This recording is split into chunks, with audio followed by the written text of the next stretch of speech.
Hello, my name is Asher Schroeder, and this is my final project for Physics 3030. The topic that I chose to explain is wormholes.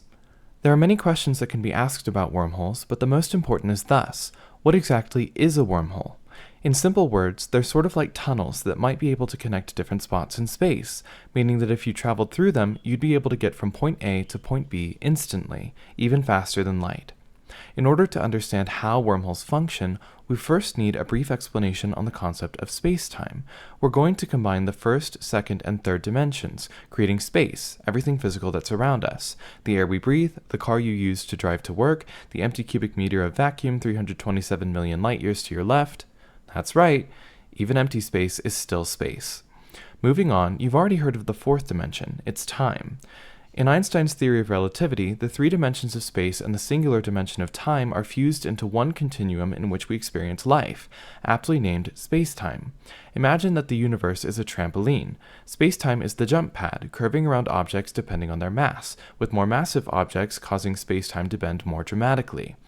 With the immense size of the universe, the mass of a human may not cause much to happen, but the Earth creates a notable dent, and a black hole with infinite mass and infinite density causes space-time to bend so much that not even light can escape once it falls past the rim, which we call an event horizon.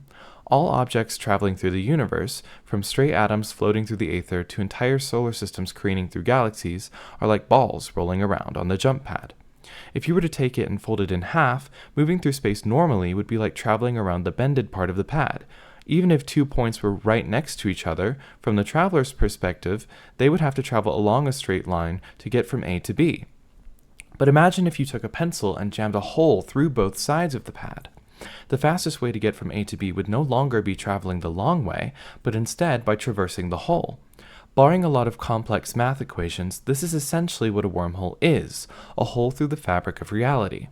Since Einstein first shared his theory of relativity in 1905, various kinds of wormholes have been postulated on, such as Einstein-Rosen bridges and string theory wormholes. But unfortunately for humans, neither of these types of wormholes would be safe to travel through. Einstein-Rosen bridges would take an infinite amount of time to cross, and string theory wormholes would likely be much too small for us to safely avoid the extreme gravitational forces around the edges. But if we had a way to create a new wormhole and something strong enough to hold it open, such as exotic matter, we could theoretically create a wormhole with both ends in orbit around Earth or the Sun, and then move the other end wherever we might need to go. And so, an interstellar or even intergalactic human species may not travel with faster-than-light technologies, which would require an infinite amount of energy, but with wormholes, slowly expanding through the stars, system by system.